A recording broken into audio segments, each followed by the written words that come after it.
Hey everyone, and welcome back to another Etheria Restart video. So in today's video, guys, I wanted to give my 2 cents on the balance patch. Now, I know I'm a day late, but I pre-record things and then release them, so I'm recording this as at the day of the seasonal balance adjustments being released. And yeah, I'm not impressed by this thing. I think it's pretty bad, to be honest. So I'll talk about a couple things and why I just don't really think that this is a good thing for the meta, and why. So key takeaways is there was like 3 big winners, right? Batsby got a really nice buff. I think he is super useful for cleave CC.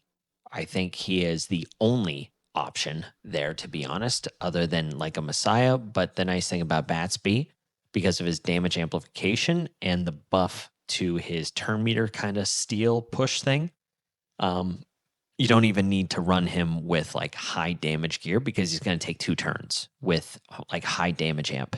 So he's a little bit better in the cleave CC setup than I think Messiah would be. But we'll talk about him in a second. Nymphonial got a crazy buff, but the thing is she got a buff to be used in bruiser comps. So that's what it is. And then Doyoki got an insane buff, even though Doki was already good. She's kind of now like an instant ban if you're running CC. Or you have to pick someone else and then first pick Doki before your opponent knows that you're CC. So yeah, but we'll talk about them in detail a little bit more. So Hellkit, they did give him an interesting passive, but I really don't think this changes anything, to be honest. He was already a pretty decent like rev cleave unit to go into CC, but the thing is where you would use him, cleave already has a good matchup against CC, and on top of that, bruisers don't really need a character like Hellkid to counter crowd control. So this doesn't really do anything. I don't think it's a really cool kind of passive, but yeah, I don't really think it really does anything. I don't know if there's a world where he turns into like a decent counter pick to go against like other cleave characters. Maybe, I don't know, but it doesn't seem super relevant. And then the turn meter boost is whatever. Mia got a huge boost, which is really cool because Mia was already good, but now she's also really good in turn 2 again because she's essentially a free cleanse. So you can run her on Alicorn if you wanted to.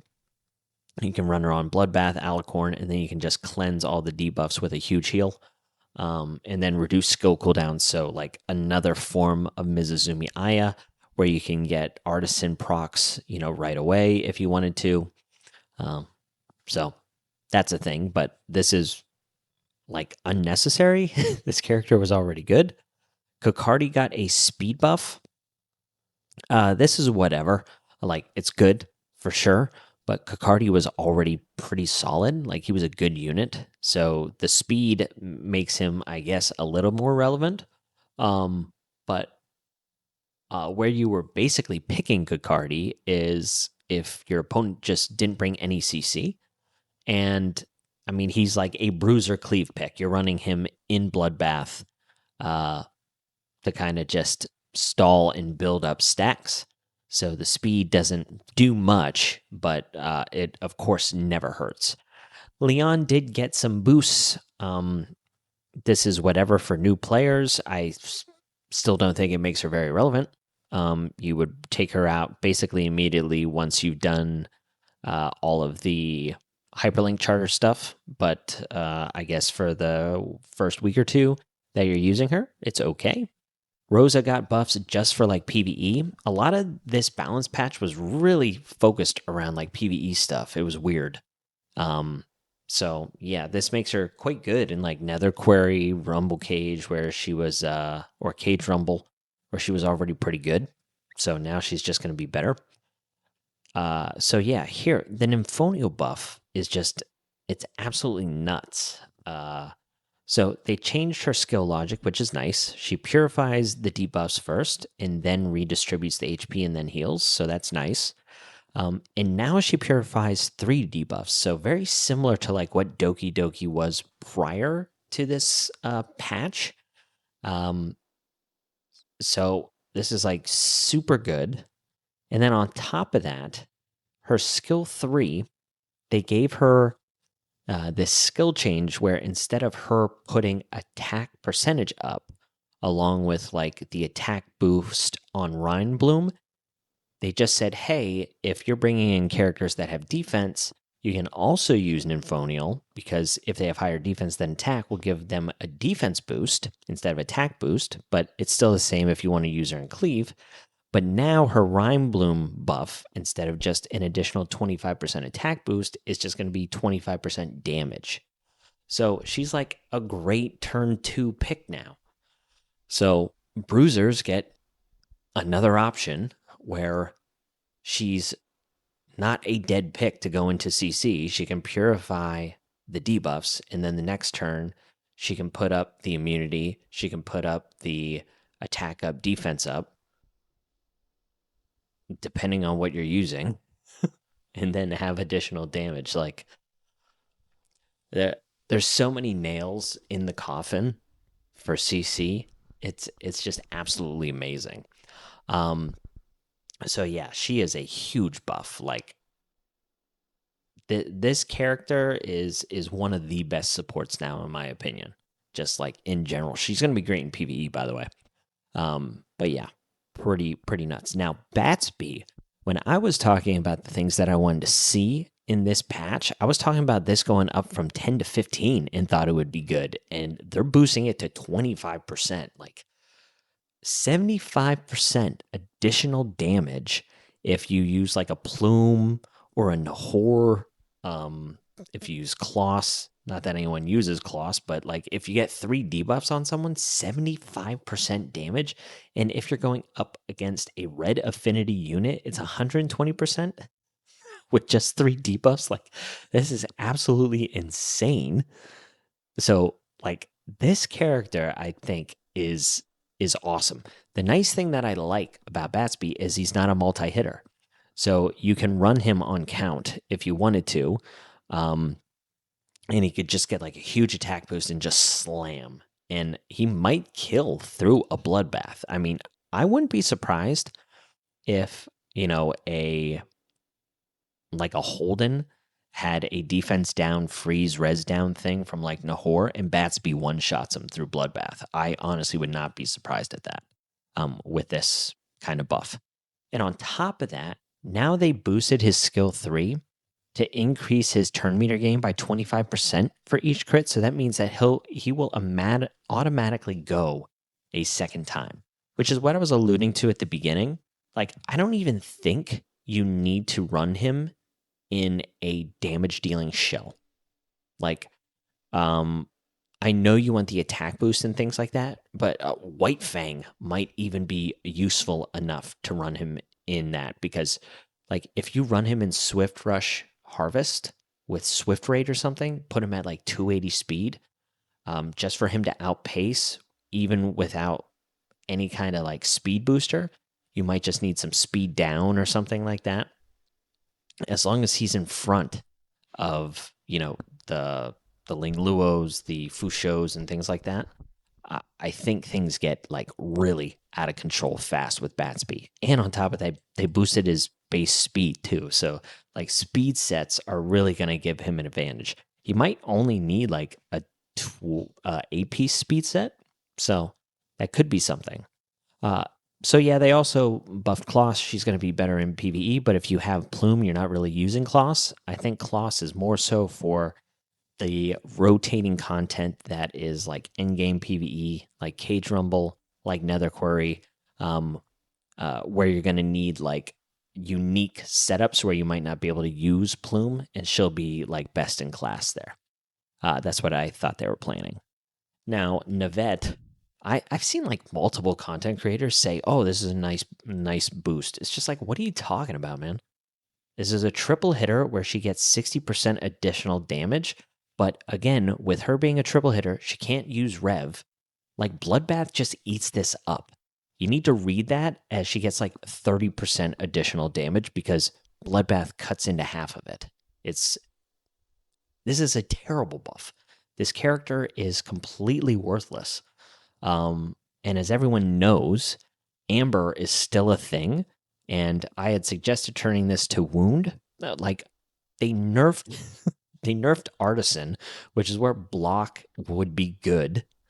There's so many like cleanse stuff in this game too, where even if they put Wound on her, you're still having to deal with that. But yeah, this does absolutely nothing.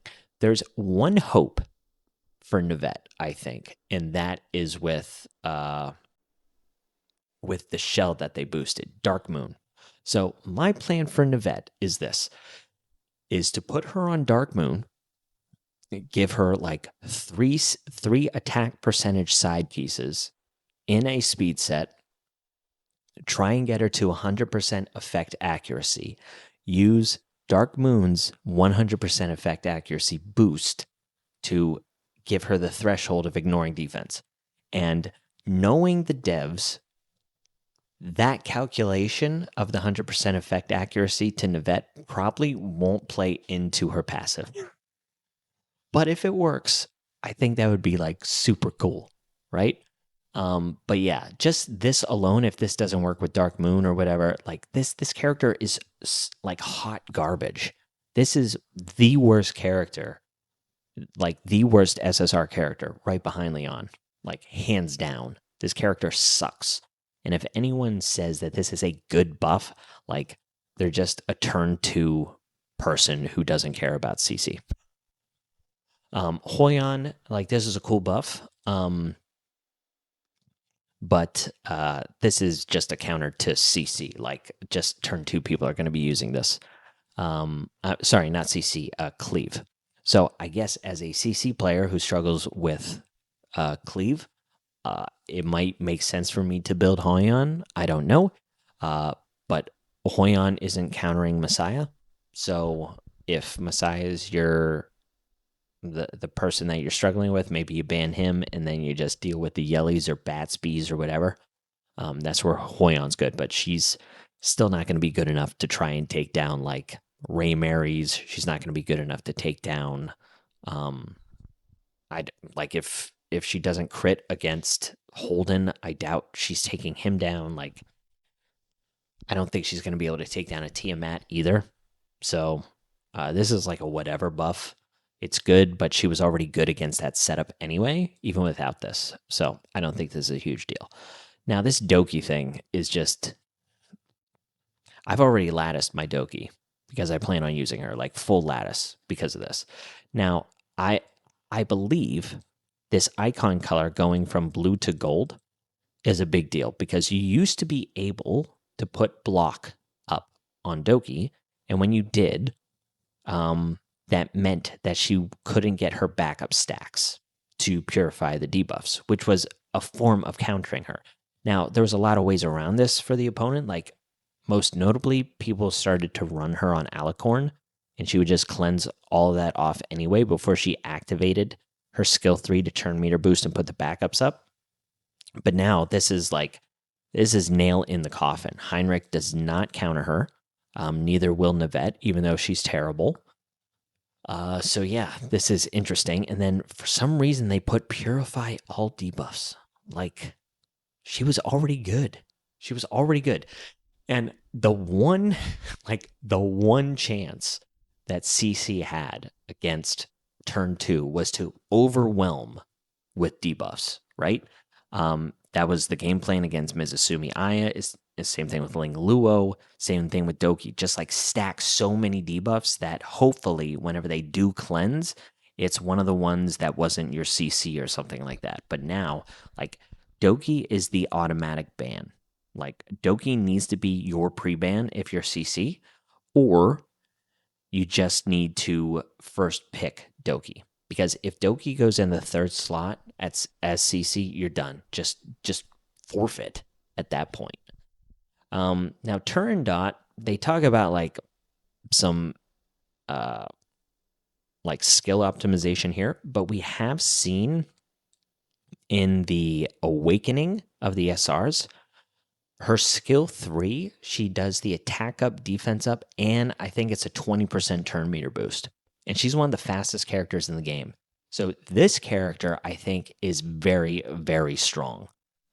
She's good for turn 2, she's good for cleave, and she's good for CC. Like, she's a great character.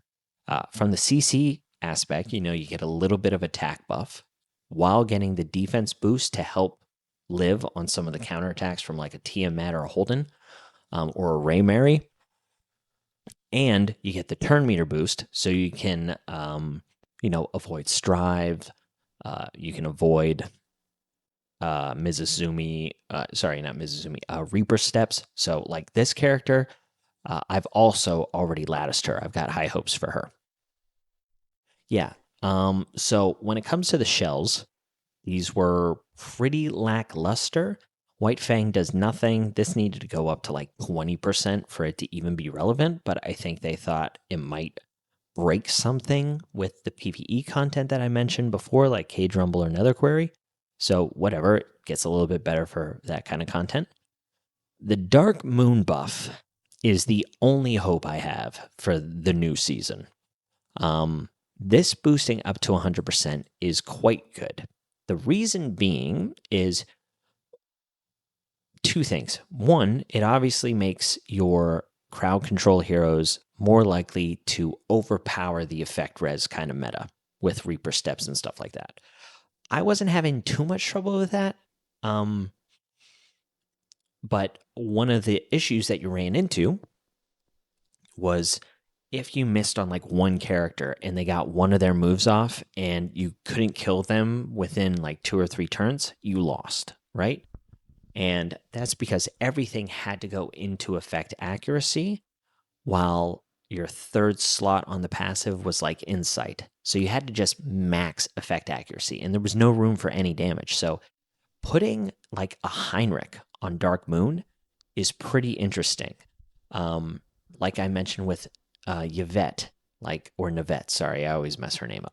Nivette, like, you have some room here to maybe give one right side piece like attack percentage or crit rate now instead, and try and build like 125% accuracy.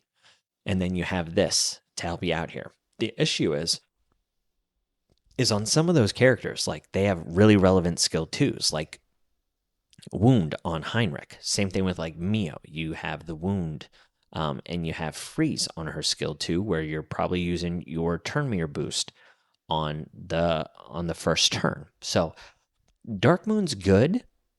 However, it's going to be quite situational. Putting an extra duration on non-controlled debuffs is also somewhat relevant for things like Mia, which I think is going to be played a bit more, but that's a very rare circumstance.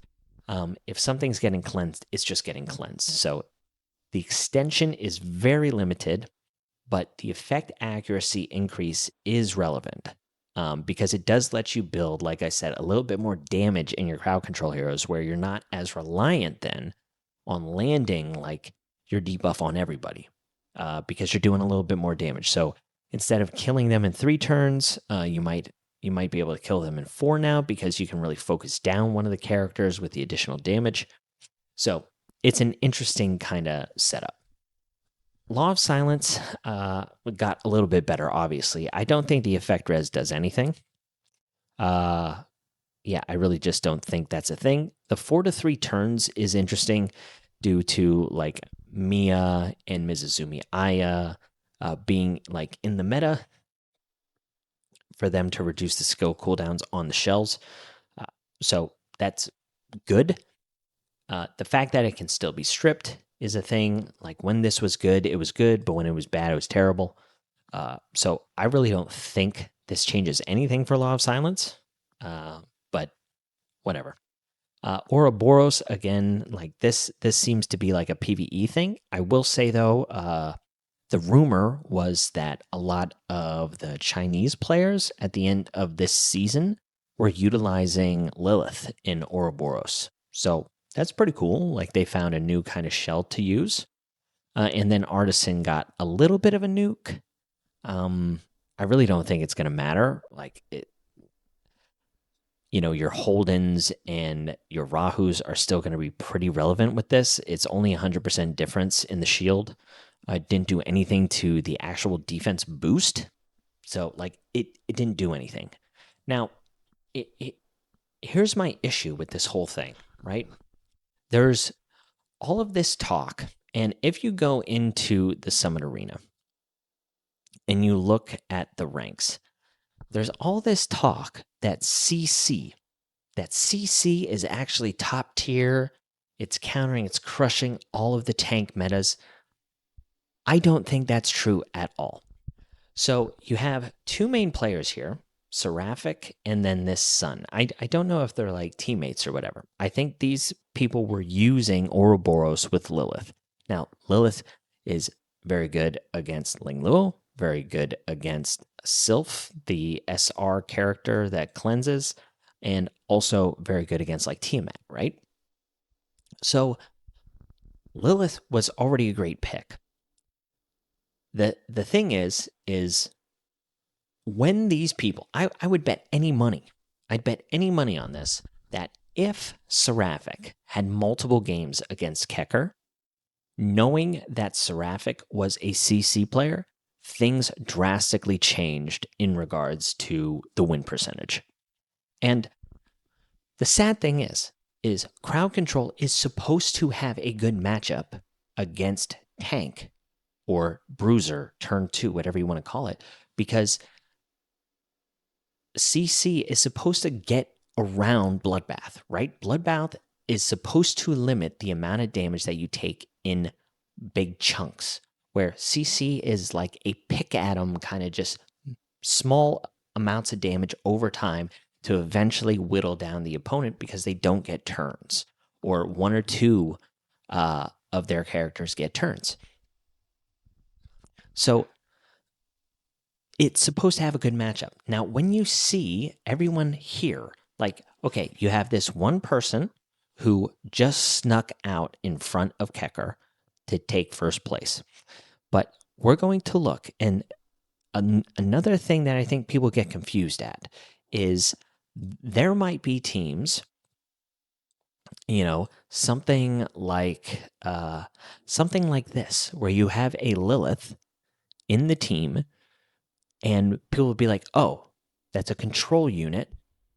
That is crowd control. It's just like, that is not crowd control. This, like bread, even this, you might look at this and think that this is CC. It is not. I wholeheartedly believe that this Rahu, this Heinrich, this Lilith, even the Mio is probably in Bloodbath.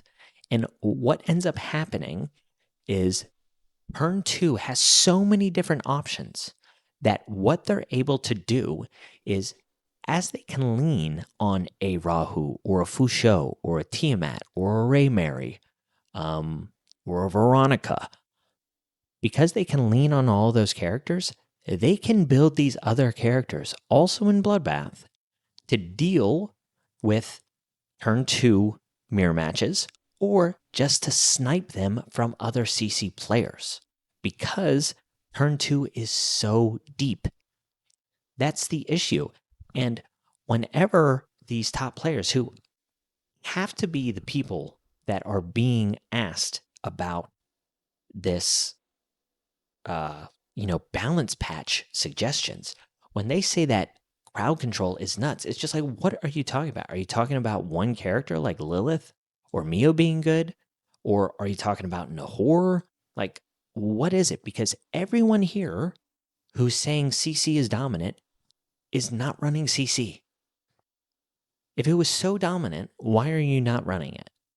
Now, the argument is obviously, oh, I invested all of my characters into turn 2 bruiser, and I just have to play what I have to play. It's like, okay, but then you see people like Bread having a turn 2 bruiser Lilith, or a turn 2 Mio, or a turn 2 Heinrich. Like, they can build these characters, They've had Tiamat built. They've had Rahu built. They've had Holden built. They've had Fusho built. All those characters are built. So, like, who else are they investing in for turn 2 bruisers other than maybe like a Raymary that just came out or something like that? I don't know if they're fully investing in Dinning or whatever. But yeah, like this whole misconception that CC is absolutely dominating, I just can't get behind it. You look at the top 50 here, and almost all of it is going to be turn 2. It's almost all turn 2 with like a Mio sprinkled. Like, okay, guys, is this a crowd control? Is this crowd control? Because I think this is what people consider crowd control. Oh, they used a Lilith that has stun. They have a Mio that has freeze, so it's crowd control. Just ignore that Ling Lu and the Tiamat. Ignore that. Ignore what the Lilith is on. It's okay.